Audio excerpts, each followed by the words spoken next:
खुलुमबाय। गोजोन फुंबिलिनि गासैबो बड'लेण्ड बुब्लिनि अनसायगिरिफोरखौ बरायग्रोबाय। दिनै 3 अक्ट'बर शुक्रबारनि फान्जामुथिखौ फरायथिनो लादों आं उदांस्रि मुसाहारिया। फान्जामुथिनि गिबियाव दं मेष राशि। गावनि देहानि थाखाय गेदेर फुजा होनांगोन, गोसोखौ सान्थि मोनगोन। बृष राशि। माबाफोर खामानि मावनो लानायाव जेंना नुजाथिगोन, खामानिफोरा आद्रा जानानै थागोन। मिथुन राशि। नोंथाङा गावनि आंगोजों नागारना थांजागोन, गोसोआ दुखु दाहाजों साग्लोबगोन। कर्क राशि।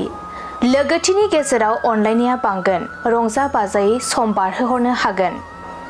सिंह राशि। देहायाव जानाय सानाय सुनायफोरा जोबस्रांगोन, सावस्रिखौ जोबोरैनो मोजां मोनगोन। कन्या राशि। माबा मोनसे फिसा बाथ्रानि थाखाय गुबुनजों नांलायगोन, सुथुर जाना थागोन। तुला राशि। नोंथांनि जाफुंसारनायखौ नुना गुबुना हिन जागोन, गोसो गोरा जाना थानांगोन। वृश्चिक राशि। सोरनिबा थुलुंगा मोननानै नोंथाङा मोजां हाबा मावनो थाखाय गोहो फैनो हागौ, मोजां सान। धनु राशि।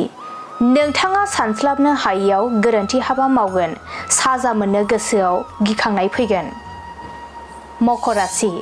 नखराव जानाय दावराव दावसिफोरा जोबस्रांगोन, नखराव सुखु गोजोन फैगोन।